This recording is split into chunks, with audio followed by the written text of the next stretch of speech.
Hi, this is Damon Pistolka, host of The Faces of Business, where I talk with interesting people, sharing life and business experiences to entertain, engage, build community, and provide information to help others succeed. If you're interested in learning more about one of our guests or how we are helping business owners generate wealth and build businesses they can sell or succeed at Exit Your Way, you can find more information on our website, exityourway.com, or by contacting me directly, Damon at exityourway.com. I hope you enjoy the show.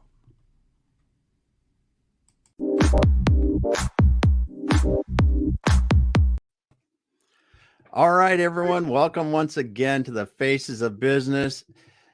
I am your host, Damon Pistolka, and I am so glad, so excited, honored to have Ira Bowman here today. And we're going to be talking about building your business with networking. Ira, thanks for being here today, my friend. Hey, it's my pleasure. It's always good to see you, Damon. Yes, man. Well, I'm excited today because we're going to talk about a couple things. I've got a couple, and I think we're going to be talking about building your business with networking. You got some great experience in this. We're going to talk about your history. Going to talk about how you've been using your network for a long time, how you're building it, how it's changed. And I got some other not so common questions.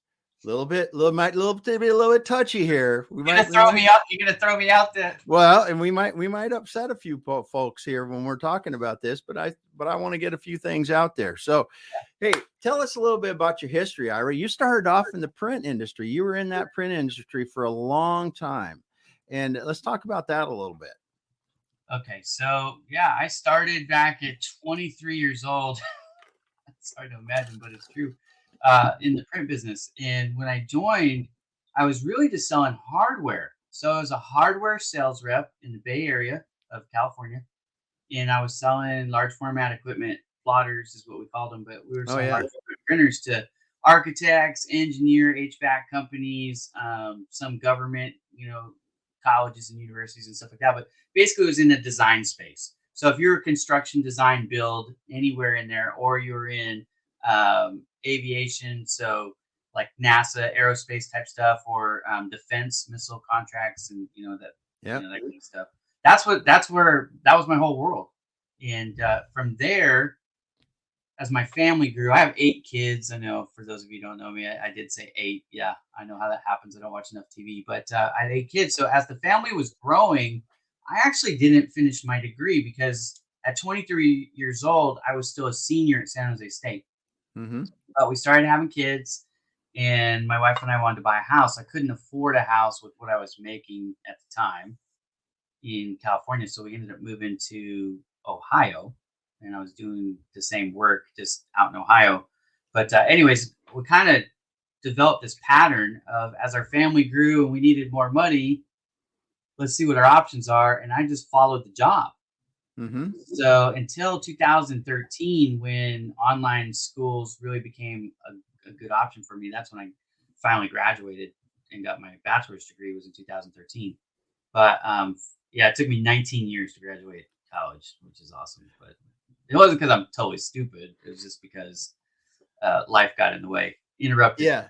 But anyways, through that process of working in the print business, I started working for some of these companies that did more than just sell the equipment.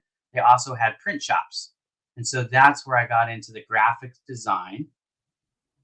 And then I got into social media really heavy in 2018. I joined LinkedIn in 2009. That's where it started. But in 2018, in May of 2018, in fact, I had 1,520 connections. And if you looked around LinkedIn at that time, a lot of people had 500 or so. So at 1,520, I felt like, man, I've got this LinkedIn thing like licked. You know what I mean? I'm doing good.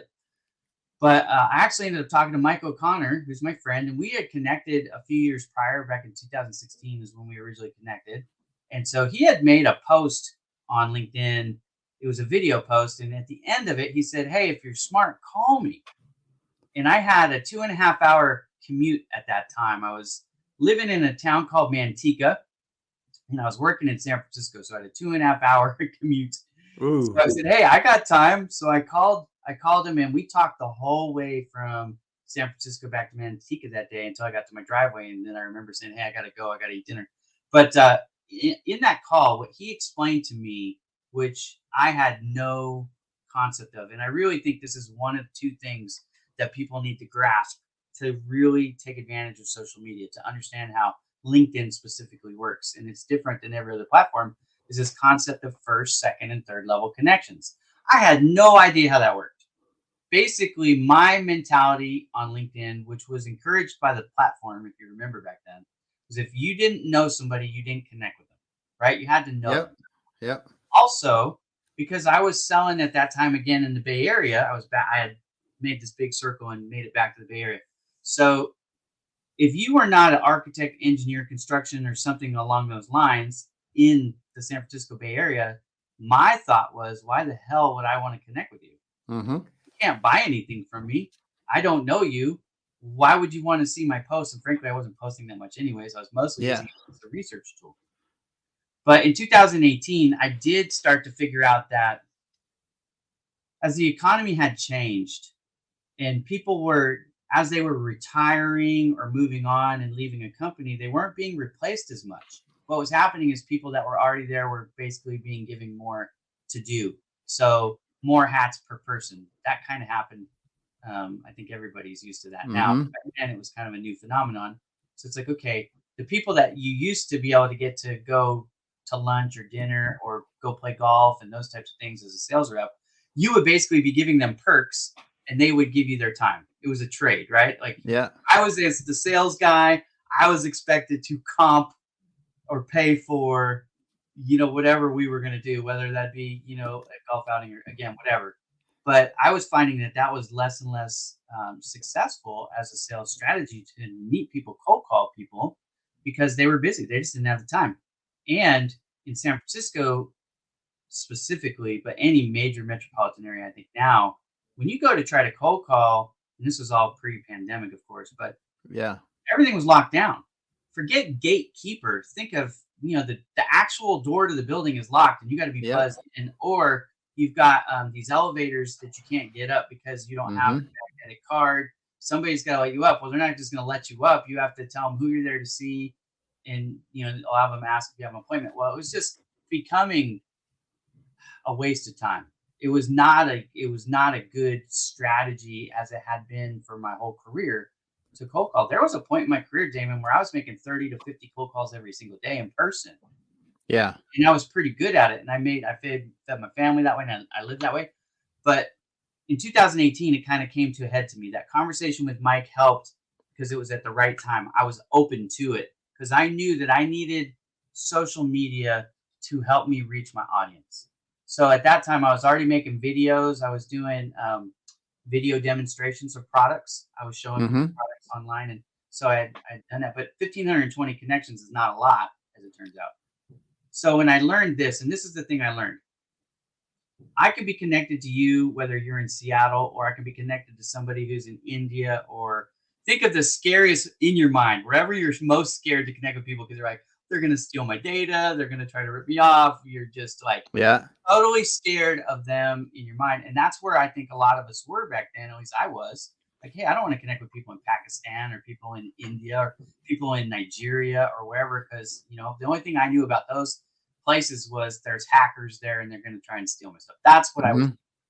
But what I learned is this: you can connect with people anywhere. They are a conduit. Even if you never talk to them, even if they could never buy from you, which most people will not ever be able to buy from you, but being connected to them opens up the board. I have an analogy.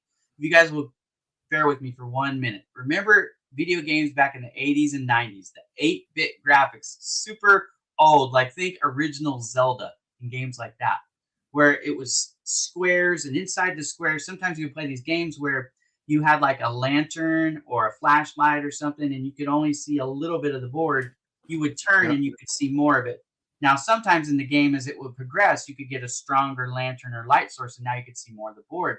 And that's exactly how LinkedIn works. And a lot of people don't know this. So this is what I mean by learn first, second, and third, and what it actually means.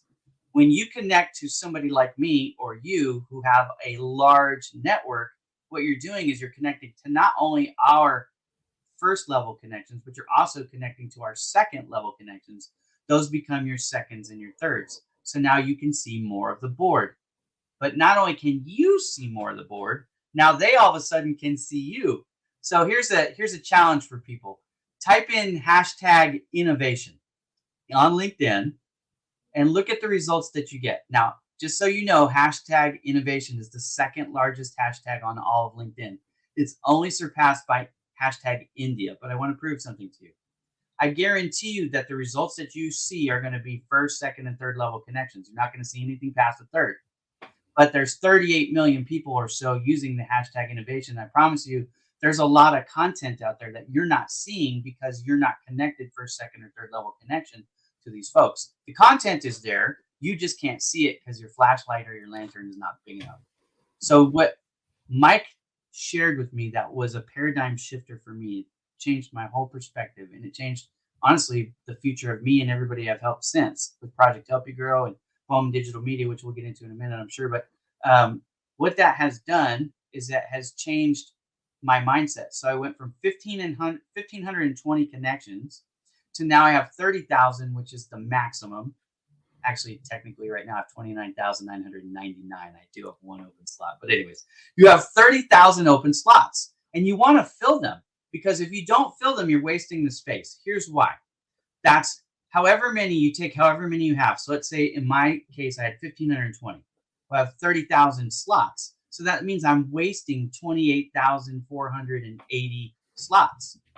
Mm-hmm. They're available to me if I just connect them, and you can disconnect anybody. So I get some of this like, hey, well, what if they spam you or whatever? Well, what if they do? Then just disconnect with them. No problem, Mm-hmm. right? But connect with as many as you can, and connect with people from all over, different industries, different regions, because the more you connect and interconnect, it's like the web, then you're going to see more of LinkedIn, and that's going to help you not only to be seen when you make posts, but also when you're doing your research. So here's what happened. In May of 2018, I had 1,520 connections. By the end of 2018, I had 25,000. By February of 2019, I maxed out at the 30,000. And that year, 2018, I got to 100,000 followers. Well, in May of 2020, I got furloughed at work. That sucked. I had 150,000 followers, though. That didn't suck. Yeah. So in June of 2020, when I got laid off, my job is gone. It gave me something that I never needed before, but now it was like an insurance policy that I cashed in. Because I had this apparatus built, a lot of people could see me, I could see them. I was able to open Bowman Digital Media instead of trying to open a print shop, which would have cost me hundreds of thousands of dollars, if not over $1 million, which I would have had to put my house up. I didn't have $1 million in the bank. Yeah, not just hanging around. Right. So because of the overhead cost to open a truly successful print shop, you have to have the right equipment, and then you have to have staff. It just costs Mm-hmm. money. And I didn't have that. But my digital media space, the business that I created, I basically was able to start on a shoestring budget of just $3,000 to get Bowman Digital Media off the ground from zero to making money. It just cost me $3,000. But the thing that people bought and that they continue to buy from me is this organic reach. We're not talking about PPC stuff here. We're talking about organic. When I make posts on behalf of my clients, it's seen by hundreds of thousands of people. Mm-hmm. And that's what I would have never had if I would have continued to be of the mindset that I had back in 2018 before I talked to Mike. Now I've learned a lot since then, but that was the precipice. That was the paradigm changer. And that's the thing that I'm about to give a TED Talk at the end of the month. And that's the thing that I want people to understand, so that you can get that first, second, and third level understanding how it actually works. And think of the 30,000 open slots as a resource that you're not utilizing, so that you have anxiety or some type of pressure like, hey, why am I wasting this resource? It's given to me. 30,000 is a lot, but the opportunity cost of not filling in those slots, I think, far exceeds the value of what people have. They've either never thought about it, or they've never understood the opportunity cost of not filling those seats. I think people think of, well, I don't need to be a superstar or celebrity. It's like, it's not about that. This is just about getting your message. Why are you on LinkedIn? When you make a post, you want people to see it. You want people to engage with it. Well, they have to they have to have access to you. And the way this works, with the Kevin Bacon 6 degrees of separation, everybody Yeah. understands that, right? But on LinkedIn, it's 3. You only get Yeah. 3 levels. So Yeah. if you're not within 3 levels of a person, they're not going to see it. And here's another thing as a sales rep, I ran into this all the time. Let's say you're the owner of Exit Your Way, right? And I want to sell to you, but you're like, I'm not going to connect with that guy, Ira, because he's a sales guy. He's just going to try and sell me something. So I send you a connection request and you reject it. So you never see my stuff because we're not connected. But I connect to Mike O'Connor or anybody else that you're connected to. Now we're second level connections because you're connected to him and I'm connected to him. So we're second level. At second level, my stuff's going to show up in your feed. You can tell people you see my stuff all the time, right? But we're directly connected. But anyways, even if we're not, first level, second level, third level, Yeah. the algorithm will use my content as part of what it shows you because my content is getting a lot of engagement, right? Yeah. And that's the thing about the 30,000 that people don't think about, the opportunity cost. It's not just directly your post and who's commenting on it and seeing it in your feed. It's who's seeing it in their feed. As a sales rep in 2019, when I went from 1,520 to 30,000 and got to 100,000 followers in that year, I made more money from appointments that I solely generated from LinkedIn than that I had made by doing in-person cold calls. It was the first year where that became true. In 2019, I exceeded my sales revenue from LinkedIn generated leads or prospects that converted over to when you're selling for the print business. Print. Print. 2018, most of my growth for 2018 came from LinkedIn, but my overall sales still was from traditional methods. But 2019 is where, for me, it became the opposite. Now, 2020 was interesting because 2020, I'd switched jobs. So I was down here in LA from the Bay Area. I'd come to work for a company called ARC or ARC. You guys are familiar with that. It's the largest reprographics company in the United States. And it was actually the second time I worked for them. But when I came down here, all of my business came from LinkedIn. Every single new client that I got came from people who knew me on LinkedIn. I was getting tons of referrals. And then obviously when I got furloughed and then laid off and I opened Bowman Digital Media, I didn't have to spend, and I still have not spent a single penny in marketing dollars because I don't need to. I get enough organic reach when I make posts, and I do what's called social selling, which is something that we could talk about too, because this is the other part of my strategy that really helps with the networking. Is it's not just pitch, right? Yeah. I'm not sending out direct mails. A lot of you guys are buying these lead lists, or they call them lead gen, and you're buying these lists and you're emailing and SMSing and all this stuff. And some people are open to that, but a lot of those people you irritate. What I'm getting with my posts is I'm building basically a referral army. What happens is I educate people on what I do, and I'll say something like about SEO or blog writing or photography or graphic design or website building. But we have 6 different services at Bowman Digital Media. So I'll talk about one of the services, and sometimes I'll show examples of our work. But then what happens is the people who read my content, they'll go, oh, okay, this is what he does. And they start to understand it. Because usually when you tell people SEO, they look at you with a blank stare in their face. They're like, yeah, oh, yeah, but they don't know what the heck that really means. So we educate them on what it means in the post.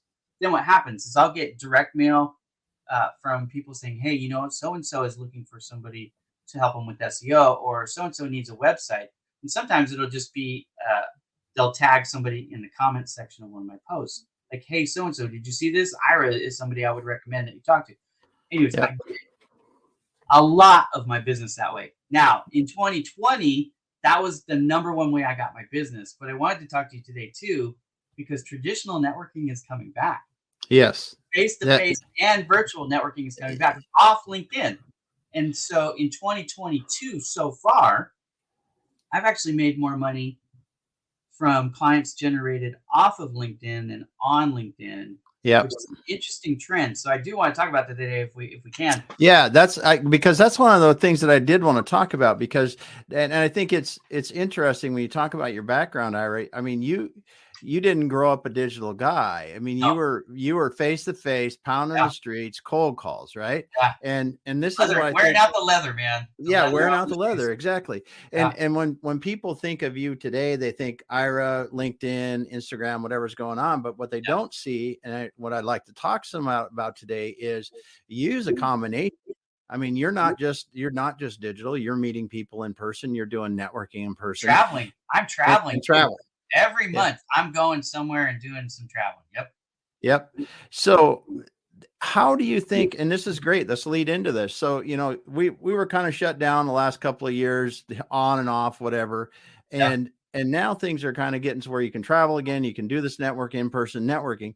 How are you seeing the networking change? Because I know we went, hard digital, and now I personally don't think we're going back completely like we were before, but Yeah. I No. think there's going to There's be a great some middle update. ground. There's some Yeah. middle There's a great ground here update. that we're going to see. Well, here's what I did. So back in 2021, I was really not looking to replace LinkedIn. I was trying to insulate myself in case there was LinkedIn hiccups. You see Yeah, people yeah, yeah. get put in jail or whatever, where they're not allowed to have access to their account and they post. And frankly, in 2021, if I didn't have LinkedIn, I would have starved to death. You know what Yeah. I mean? But I knew that it's smart to diversify and not have all your eggs in one basket. So I said, okay, what can I do to help my business grow that will augment or complement my social media efforts? Mhm. So the first thing that I did was actually start focusing on other platforms. Instagram, you mentioned that earlier, and I'm so proud. I got 101,000 followers right now on Instagram. It's growing, but now I've got two accounts with my LinkedIn and my Instagram that are over six-figure followings, and that is huge. But I had a bigger vision than just that. I was like, okay, so in-person stuff, understanding my history for 20 years of selling, I did everything face to face. I'm like, what can I do to kind of get back some of that? Because I'm good at it. I like it. Mhm. I'm a relationship builder. So when I'm on social media, and you've seen it, we've known each other forever. I'm not just the surface guy who's going to say the platitude and agree. I don't take the cheesy ways out. I'm really, I want to get to know people and I want them to know me. I've been sharing about my daughter, which some people don't like, but a lot of people love it. I'm a real person, for better or for worse, right? And I Mhm. love that about the in person. So I said, how can I get some of that with the pandemic, of course?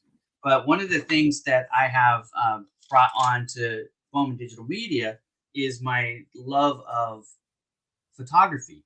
So I do professional photography and video services as part of it. And why? Because you have to be there. So the travel in the beginning of 2021 for me was going to clients and doing photography and video shoots for their websites, for their social media and things like that. But since January of this year, I've been going at least once a month to networking, in-person networking events.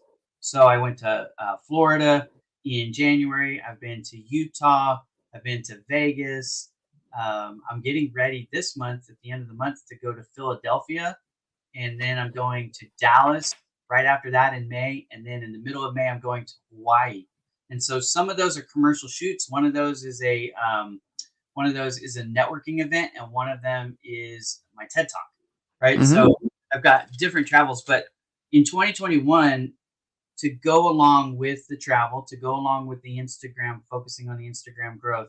The other thing I did is I actually sought out traditional networking opportunities or groups, if you will, that I could Yeah. join and network. And so one of them I joined is called High Rise Network. In High Rise, when I was doing my research, High Rise was billed as a local group of like 20 or so business owners um, Mhm. per region. So, and what I liked about it, they had this thing where I'm marketing. Okay. So no other marketing people would be in my 20 circle, right? It would be me and a bunch of Yeah. other people who do a bunch of other things, but I wouldn't have any direct competition in my group. And the idea is you form relationships and you guys can help each other, symbiotic passing of referrals and work with each other and all that stuff. And that has been great. But High Rise also has a national component, which has been amazing. And so we get together virtually every Friday and we have an hour long thing where they have breakout sessions. It's a lot of fun. You get to meet people. Anyways, it's just relationship building. So that was iRise. And then I joined another one, which is a private organization. But the private organization that I joined has about 1,400 members. And this is actually something I want to talk to you about because I think that you would like joining this too. But that one, like Joe Stepke just joined it, right? He's been in it for a couple months. And I just invited Virginia Charnowski to join too. Again, these are people that I admire and respect. And I think that it would, having them in the group would help the group, but also having them in the group will help them. And so, anyways, that one, when I joined, it was more of a international, national type level. But I've also found there's a local component here in Southern California of about 30 members. 30 of those 1,400 members actually live here in Southern California. So we're doing stuff more locally than I thought we were going to. But that's giving me like the opportunity where I'm going to Dallas here at the beginning of May. I'm going to be staying at a professional football player's house. Well, that's cool. I'm going to be meeting with 12 other people. We're doing some financial training, some like CFO level financial training. So it'll help me as I try to build my knowledge base so I can run my business better. And so the whole point of it was to have opportunities to get together in person with other high performing professionals who are, entrepreneur minded and, trying to accomplish some of the same things I am, even if they're in different industries. And so when I originally started in 21, I thought, well, I'm probably just going to stick with one or the other. But honestly, both have been so darn amazing that I've decided, you know what, I'm just going to stick with both of them forever. They've both paid for themselves many, many times over. The membership fee to join both was under $2,000 for both. It wasn't a huge investment. But I got business. The High Rise Network one, I think my membership fee on that one was $1,500. And 3 days after joining, I had a client sign up for $2,500 a month. That first monthly membership that he paid for the whole year, and then an extra $1,000. Yeah. He was with me, I think, for 8 months at $2,500 a month. So like I said, I made so much money. And then now this other one, this one that's private, I've got business. I actually got business from them to redo their organization's website. That paid for the membership all by itself, but many of my clients have come from these. So, I think if people are looking for ways to capture new business, to meet new people, to make new professional friendships, obviously networking works, but it can be done online and it can be done in person. And there's options on how you do it. Find a group that, fits your personality, whether you're trying to do everything over video. Most of these meetings that we're doing in both of these networking groups that I've joined are a lot over video, right? Yeah. So you have to get together in person. If you're still worried about COVID and any of that stuff, you can do a lot of this, virtually. But I personally, because I've been vaccinated and I know how to, wash my hands and wear a mask, I'm not bashful about going and meeting people in person. And that's what it takes. It takes relationships. You've got to get past once you know somebody on it, I'm going to say have a beer with them or, break bread, you once you're comfortable that they're a real person, you will find it's much easier to do business with them. Right. Yeah. And so I use this phrase all the time. They got to know, like, and trust you. And, a lot of it comes down to, and this is true on LinkedIn and these groups, like Joe Stepke, when he joined the private group that I'm in, okay, I introduced him to a bunch of people. And I said, you guys can trust Joe. And I said the same thing to Joe. Like, Joe, you can trust these guys. I vetted them. They're borrowing the credibility of the person making the referral. So you don't necessarily have to have a mile-long track record to do business with somebody, as long as somebody that you trust or they trust has given you, that license to trust. Yeah. So. And when you look at it, I think talking about, how you built your business with networking, how you're doing it, it is really using the techniques that you learned many, many years ago not to make it sound like it's that long, but as you were, you were cold calling, you were building relationships, you were doing, and and meshing that with the way that you can build relationships digitally now, and then even further making that work differently with the hybrid kind of stuff you're doing now, where you're seeing people in person when you can, you're seeing them online when you can't, or when it makes sense. Because I think as I look at networking, that's really what we're morphing into now. Is it's not just happening online, it's happening in person, but we're getting the flexibility that didn't allow, because 5 years ago you either went to a networking event or you You missed didn't. it. Yeah, you missed it. Yeah. Yeah, And then but I don't know if you're. I know you and I've talked about this because you, like I said, you and I are friends. We've worked yeah, together. Okay, yeah, so you know way more about me than most people. Remember this: when I started networking at networking events when I was 23 years old, right? I thought the goal was to take your stack of business cards. Let me grab my number. It'll be kind of funny. So I would go into a networking event with like a stack of cards, right? yeah, And my goal was to get one of these suckers in everybody's hand. And I thought if I could just do that, it's a success, right? So what I learned over quickly, like that doesn't actually produce sales. It makes you yeah. feel good. It's like the job seeker who applies for 500 jobs a day and they feel, wow, I've got this great shot of earning a job because I made 500 applications. Mm-hmm. Really, what they've done is flame out 500 times. They just don't realize it because you couldn't make a good impression. You didn't Yeah, build any relationships. There's no rapport building, right?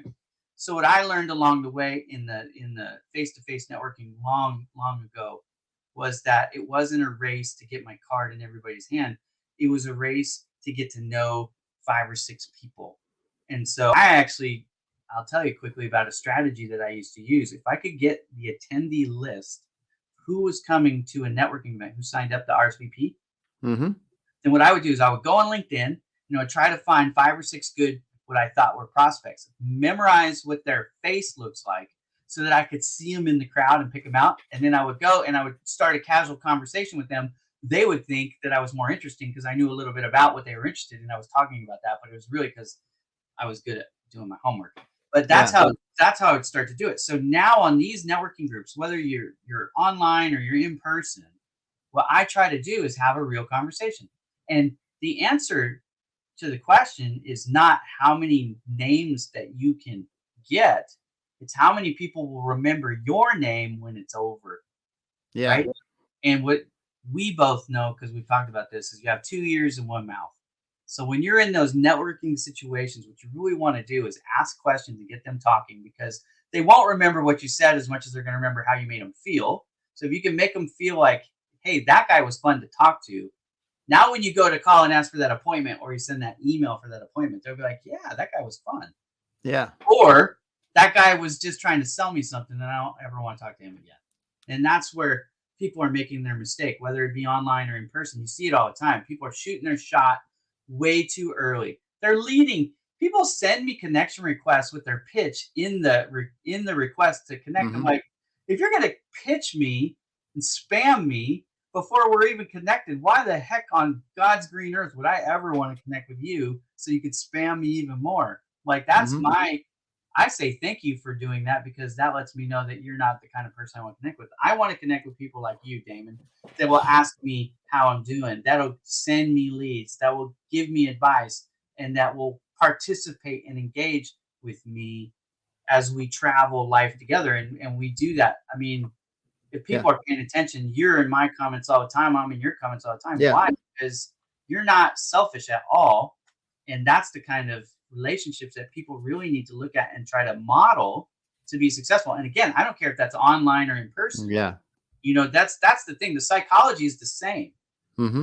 I think that's where people are making the mistake in marketing, especially on social media, is Well, they're and going straight for the kill. I've been giggling here because recently I've been sending messages to people because I want to talk to people. There's a lot of interesting people, Yeah. and I talk to people just because they're interesting. I like to get people interesting guests on the show here. I And like just to talk to. your Friday shows are amazing. Yeah, or Friday. I mean, I just like to talk to people.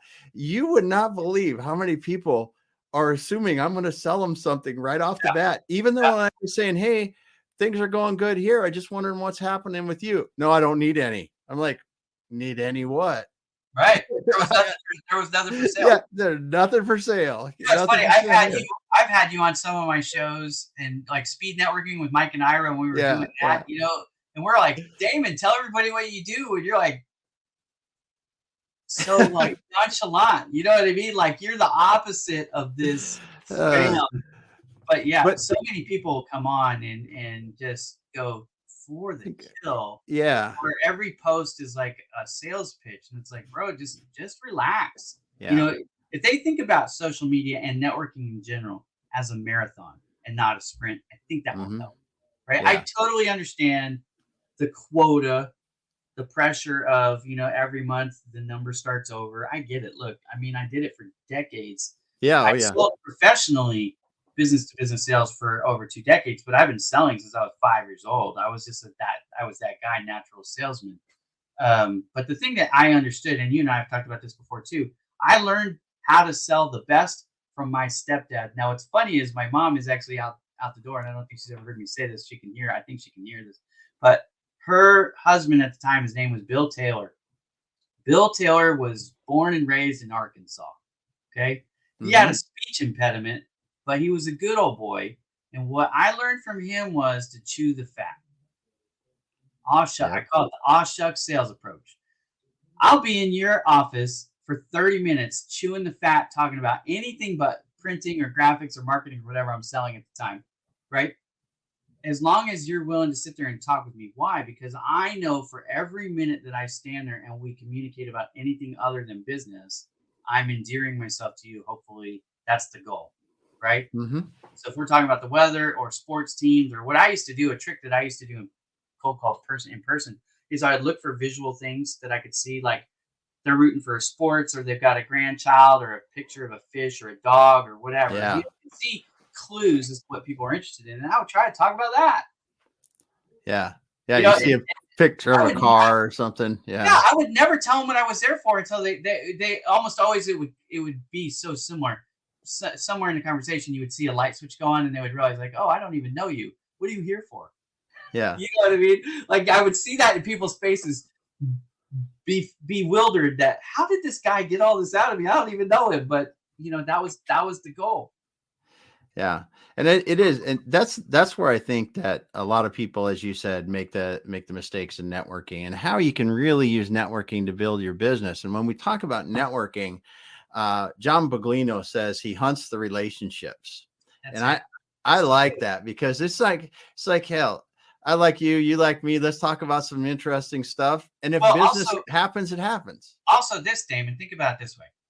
If you know that I'm a shoot to kill guy, meaning that I'm a high pressure sales rep, yeah, and I'm going to go straight for the throat, how likely is it for you to want to refer me to somebody because you're like, oh man, I'm going to sick Ira on that guy. Yeah, that's true. You're probably not going to do that. But if you know that I'm an aw shucks, gentle approach, I'm not gonna browbeat anybody. In fact, if anything, if I'm being completely transparent with people, I'm probably not as good at follow-up as I should be. Because if they're not naturally interested in working with me, I don't want to pursue it because that's just my mentality. Yeah. And I probably left some food on the table or deals on the table because I haven't followed up as much.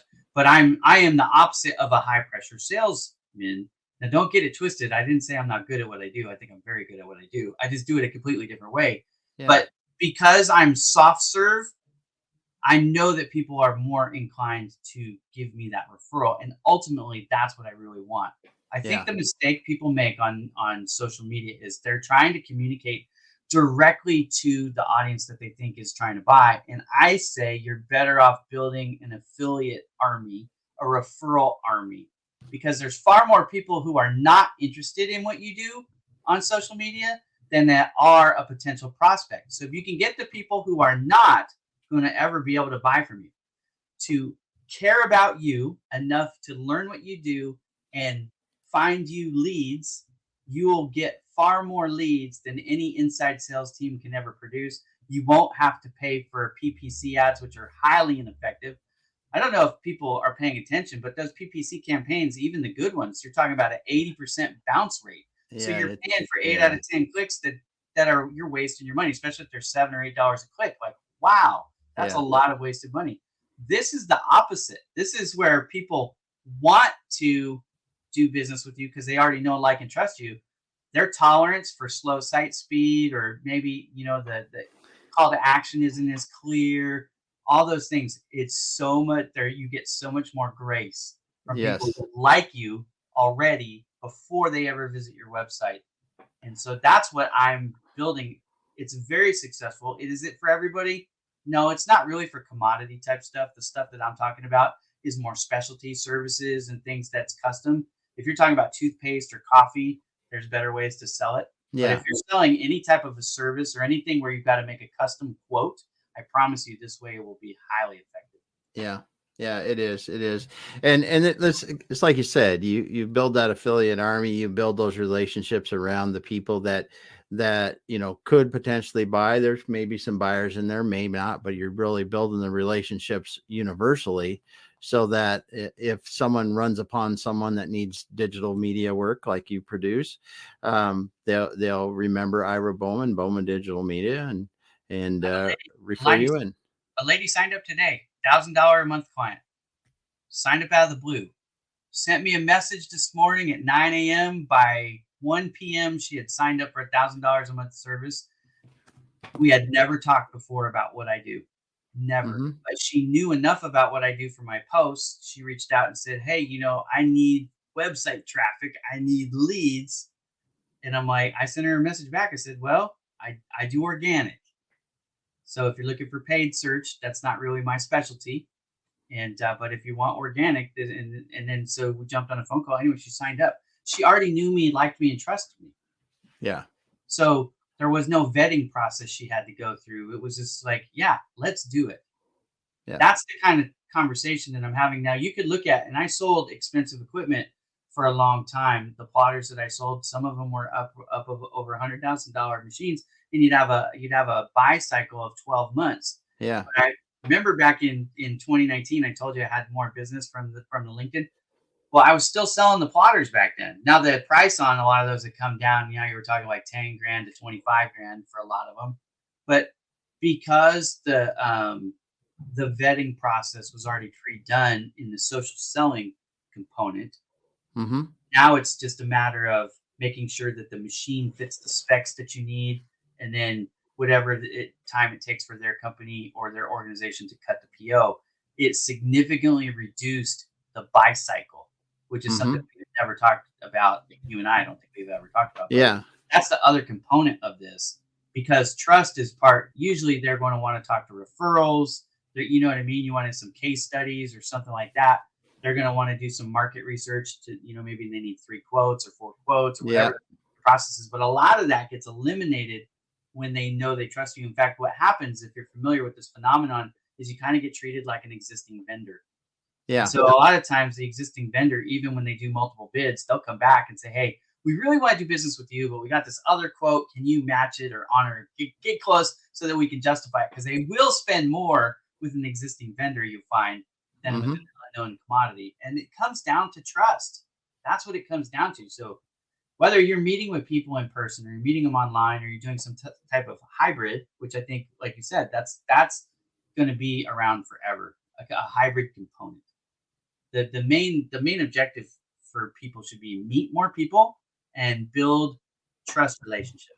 Build Yep. trust into your new relationship. It doesn't have to be like, you don't have to marry somebody overnight. You don't have to rush Yeah. it. In fact, I think you got to be able to take a breath on this relationship building and let it happen naturally. Let it, you got to be present. You got to participate, but let it come as it comes.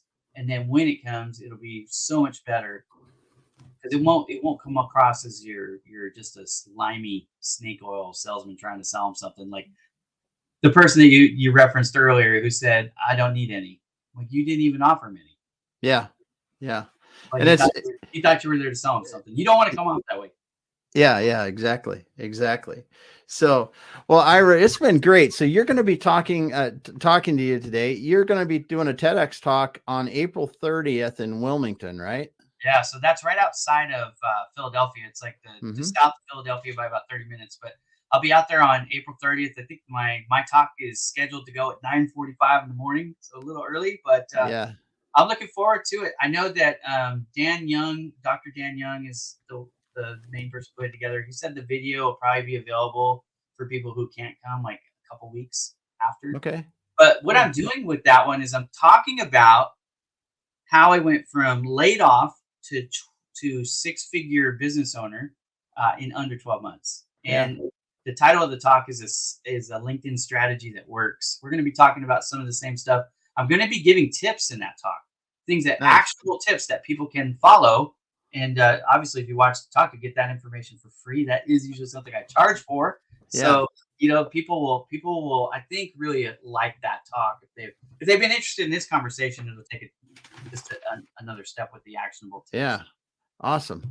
Awesome. Well, that's great. Well, Ira, always awesome. It's just incredible to be able to talk to you and be able to just to catch up too, because we've both been busy running in different directions, and prayers for Lizzie, prayers for you and Alicia, just because you get to coordinate the work amongst the kids and taking care of her, and life and your business, and it's great to get you on. If people can't catch the April 30th, the TEDx talk in Wilmington of you, they should look for the replay of that. I'm sure you're going to be sharing that online too, as after that's out and published. Oh yeah. And I have on TikTok, TikTok's not really my scene. I'm a little old for TikTok, honestly, but I do have, if you find me Ira M. Bowman on TikTok, I have 13 or 14 videos on there. They're 3 minutes each. And those are free. Those are LinkedIn tips people can watch and get some free advice on how to get some more out of their LinkedIn activity for free.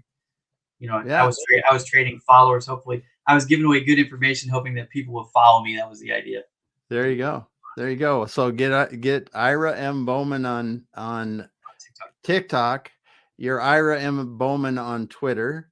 Yeah, and Instagram. Yep. And it's got the M in it. It's got the M in it. That's the thing. Yeah, there's a famous Ira Bowman who played basketball for the 76ers, and now he's the Auburn Tigers basketball coach. So okay. He's Ira Bowman on a lot of the social media because they got there first. So yeah. I'm Ira M. Bowman. All right. Well, thanks for being here today, Ira. Thanks everyone for listening.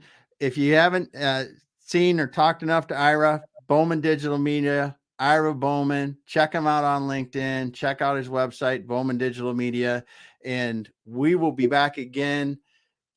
Today's Thursday. Next week, talking to more people on the Faces of Business. Thanks so much, everyone, for being here today.